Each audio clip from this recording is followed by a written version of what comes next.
Agora a gente vai para a segunda parte dessa apresentação marinheiro, que são as falhas mais comuns quanto à apresentação marinheira. O que eu tenho aí? Basicamente é sempre envolvido a manutenção, a pintura, a limpeza, a manutenção do aspecto marinheiro da embarcação ou do navio. Vamos lá, serviço de pintura descuidado. Como é descuidado? Ele deixa marcações no vidro, o camarada foi pintar de repente um antepara, uma porta e sujou o vidro. Partes envernizadas, borrachas e portas. A gente sabe que borracha, quando a gente vai pintar uma porta estanque, por exemplo, a gente não deve pintar a borracha, porque aquela borracha ali está justamente para fazer a vedação. Se você pinta a borracha, ela vai perder aquela flexibilidade dela e não vai vedar da maneira adequada. Vigias e cabos elétricos borrados pela pintura das anteparas. Aí o pessoal do CAP que nunca se viu embarcado, vigia, pensa assim, é a janela do navio. Amarelos limpos, porém com pintura adjacente borrada devido ao extravasamento do preparo de limpeza, que é o que nós conhecemos como caol, e a gente tem no comércio aí similares. Bom, quando a gente fala em navio da Marinha do Brasil e fala em amarelos, limpeza de amarelos, então a gente pode imediatamente remeter a tudo que for metal dourado no navio. Então aquelas peças de bronze, elas são limpas diariamente. E como é que se limpa uma peça de bronze? Com pasta de limpeza. Nesse caso aí, a nossa bibliografia, ela especifica com a pasta. É o caol, que nem é uma pasta, é um líquido bem viscoso. Ele é utilizado para a limpeza dos amarelos de bordo. Só que quando você usa o caol para limpar por meio de uma esponja ou por meio de um bombril, no caso, uma esponja de aço, você suja, por exemplo, a área ao redor desse amarelo. E o bombril, ele é de metal. Quando a gente está no mar, tem contato direto com a água salgada, esse bombril enferruja. E essa ferrugem do bombril mancha a pintura, dá um aspecto ruim, suja. Então, compromete a apresentação marinheira do navio. Graxa em excesso nas graxeiras ou em outros locais, sujando a pintura. Parafusos, porcas, grampos, orelha de portas, válvulas e vigias de combate emperrados pela tinta indevidamente aplicada. O que acontece? A gente rotineiramente está sempre pintando navio. Então, se você sempre pintar, por exemplo, o parafuso, a porca, algumas válvulas, até a vigia, vai chegar um momento que vai ter tanta tinta que ele vai estar, como ele fala aí, emperrado. Isso vai dificultar a sua abertura, a retirada do parafuso e tudo mais. Também compromete o aspecto marinheiro. Cabos jogados em desalinho. A gente sabe que a marinha ela tem toque. Se você joga alguma coisa no convés, tem que estar alinhadinho e arrumadinho devidamente. E tudo tem a sua maneira. Se for uma espia, pode ser em covos, pode ser... Aí os MRs podem falar melhor, mas tem a sua forma, em aducha, né? Pode ser... tem a sua forma específica de armazenar aquele material. Os cabos do navio pela borda, fiéis de toldos de pendurados.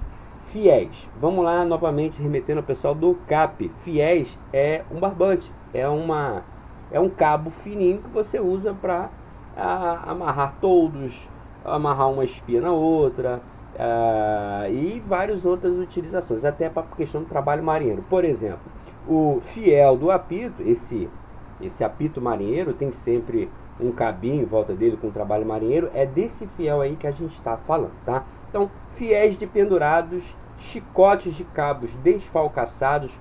Vamos lá, chicote de cabo é a ponta do cabo. E quando ele diz desfalcaçado, é como se você tivesse cortado o cabo e ele está todo troncho. Não, você tem que queimar a pontinha, fazer um trabalho maneiro para a ponta, ou seja, o chicote desse cabo ficar perfeitamente acabado. É o acabamento desse material. Aí não pode ficar esfiapado, né? Boças e cabos descochados, desengaiados ou desforrados. Capas e sanefas sujas ou maltratados. Então vamos lá. A gente pode ver, não sei, muita gente pode não ter percebido, mas é comum a gente encontrar as espias de navios, como por exemplo, pedaços de mangueira de sebinque. Às vezes se faz uma forragem com a mangueira de sebinque, ou seja, é um trabalho marinheiro. Então, se você tem uma espia, pode ter certeza, ela não está no convés do jeito que ela foi comprada. Ela tem um trabalho marinheiro aí, produzido aí pelo nosso pessoal das fanas marinheiras, do mestre e sua faxina, respectivamente. Talhas, aparelhos de laborar e acessórios semelhantes, dependurados, em vez de estarem colhidos ou guardados em lugares apropriados. Bom, talha. Talha é um aparelho de força composto por corrente, é um aparelho específico, né? Um aparelho de força mesmo. E se você vir uma talha no convés, obviamente que saltará aos olhos que aquele material não deveria estar largado no convés. E tudo a bordo de um navio tem o seu lugar específico para ser guardado. É disso que ele está falando. Não vai ficar de pendurado em qualquer lugar. Ele tem que ser guardado em local específico. Não fica nada de pendurado no convés de navio. Defensas esquecidas e penduradas no costado. Tampas de tomada, quando elas não estão sendo utilizadas, fora do lugar ou penduradas. Fiéis de tomadas, contrapinos e outros acessórios inexistentes. Então vamos lá, por parte. Defesa. O que é uma defesa? Defesa é como se fosse... vou ser bem direto. Para quem não serviu embarcado, por exemplo, um pneu, ele pode servir de defesa. Defesa, o nome já diz, é para defender o costado do navio, no caso.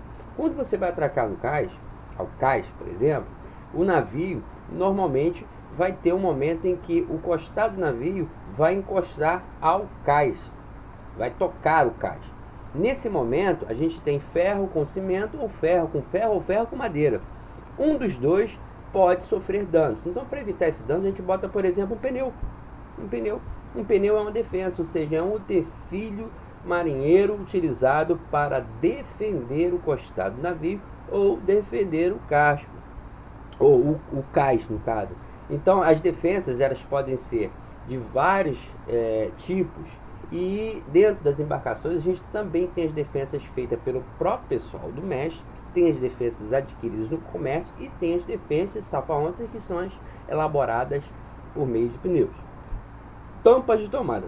Toda tomada a bordo de navio da Marinha do Brasil, especificamente as que ficam na área externa, possuem tampas. Por quê?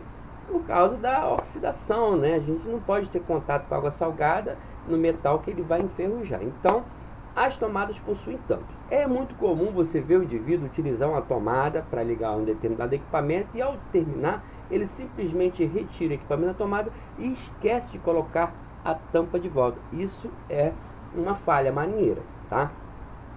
Vamos lá. Cozeduras, uniões, seções de todos, sanefas feitas incorretamente. Então, cozedura. Você pensa em costurar. Então, ele está costurando seções de todos, só que ficou uma papagaiada, ficou uma porcaria. O trabalho marinheiro do convés externo, ou seja, o trabalho feito pelo pessoal ME da Marinha, ele é caracterizado pela boa apresentação. Então, se você viu algum trabalho marinheiro a bordo mal feito, não foi feito, não marca ter sido feito pelo pessoal da faxina do mestre, porque é uma característica do pessoal de convés essa boa apresentação, principalmente nos trabalhos marinheiros. Amarração dobrada deficientemente, de modo que a tração não se distribui igualmente pelas pernadas. Já vou falar o que é isso. Amarração folgada nos cabos externos, até mesmo tocando na água. Aí, novamente, desculpa o pessoal do CPA, mas eu tenho que entrar nesse contexto aqui, é o óbvio, mas o óbvio tem que ser dito ao pessoal do cabo que não se embarcado. Quando você fala amarração dobrada, é o seguinte: quando você atraca o navio ao cabeça, ao cais, você passa uma pernada da espia. Essa pernada da espia, ela volta para o navio. Então, tem uma pernada que vai e uma pernada que volta. Isso é chamado de amarração dobrada. Ele dobrou a amarração. Só que a espia, ela fica solta. Então, o que normalmente, aí voltamos à faxina do mestre, o pessoal encarregado da atracação faz? Ele une essas duas pernas, ou seja, essa espia que foi é a mesma que voltou, ele une as duas e passa um fiel em volta delas. E essas espias, ou seja, a que vai e a pernada que volta, ela tem que estar do mesmo tamanho, porque senão uma vai ficar esticada, a outra vai estar folgada, e assim somente uma das duas vai sofrer o efeito da tração, conforme o mar. Tem as ondas que ficam empurrando e puxando o navio de encontro ao cais. Então, amarração folgada e a dobrada deficientemente. É disso que a gente acabou de tratar. Deve-se recorrer à amarração e colher o brando nas variações de maré significativas, de modo a evitar mau aspecto. Vamos lá. O que ele está dizendo aqui? Vamos supor que a gente atracou o navio na maré alta, ou seja, o navio ficou atracado rente ao cais, ao mesmo nível do cais. Algumas horas depois, claro que foi feita a amarração, foi dobrada a amarração, passado os trinca-fios e tudo mais, e deu-se volta a essa fana de atracação. Algumas horas depois, a maré baixou, ou seja,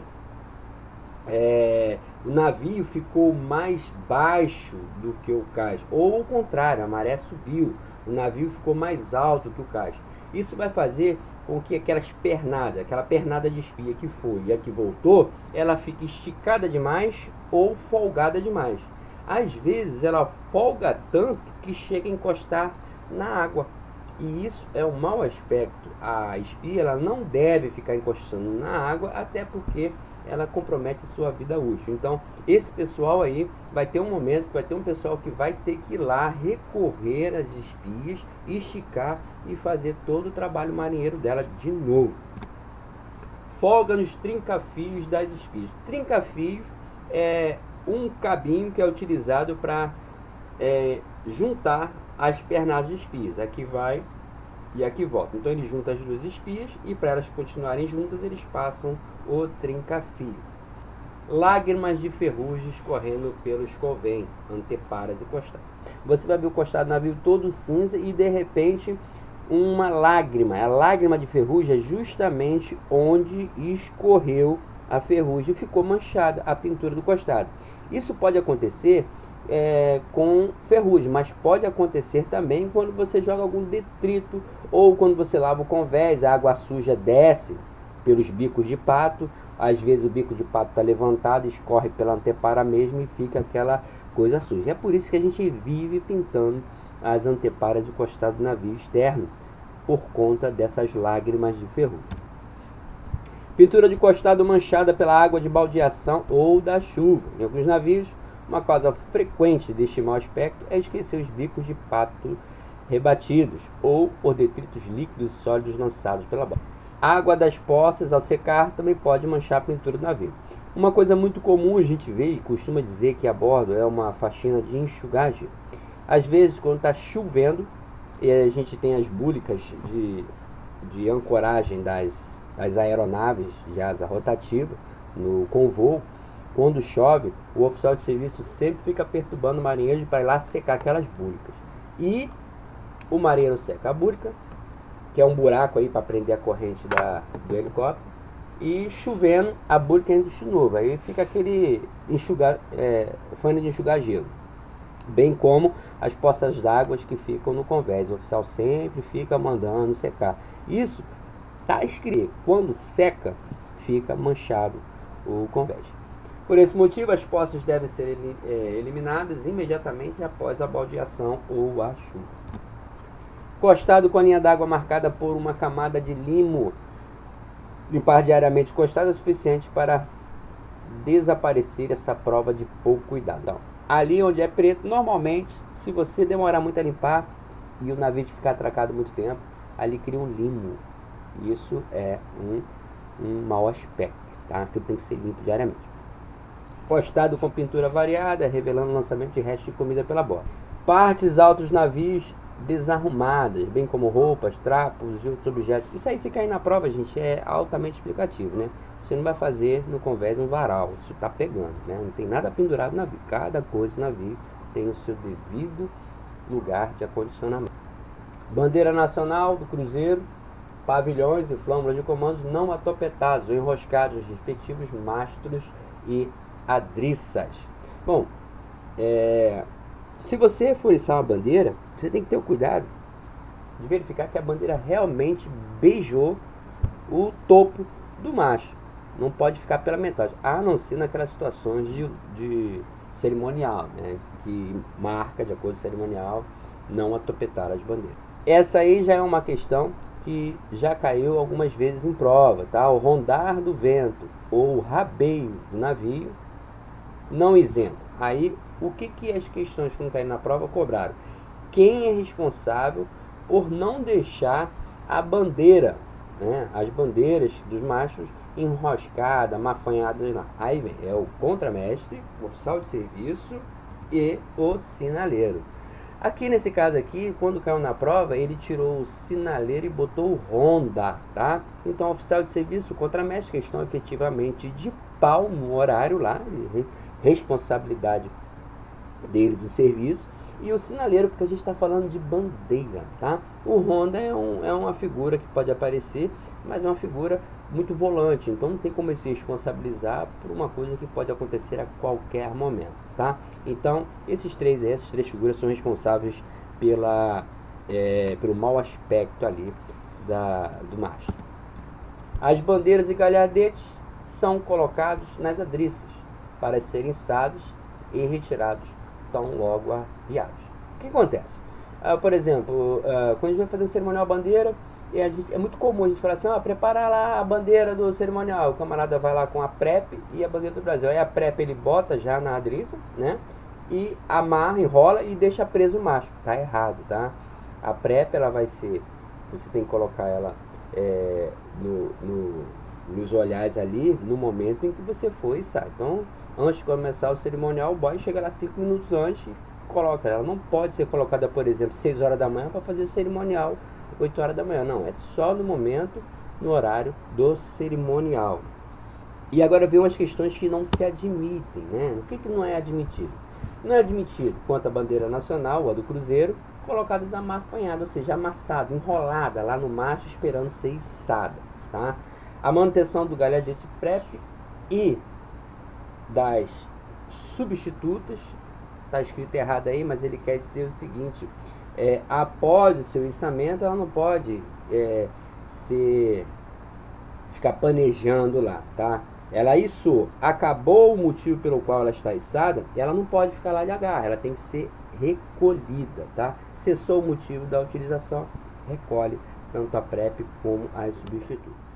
Por ocasião do cerimonial, a bandeira nacional tocar no convés. Não pode, tá, gente? Bandeira nacional não pode tocar no convés. Mas foi sem querer. Não pode. Tá escrito não pode, né? Ou ser portada amafanhada nos ombros do militar responsável pelo seu içamento. Isso aí já é comum demais, né? A gente vai botar cerimonial, iniciar o cerimonial e a gente vê o velha guarda que vai içar a bandeira com a bandeira enrolada no ombro. É para não tocar o convés. Não pode. Tem que ter um militar segurando a bandeira e o outro militar para içar.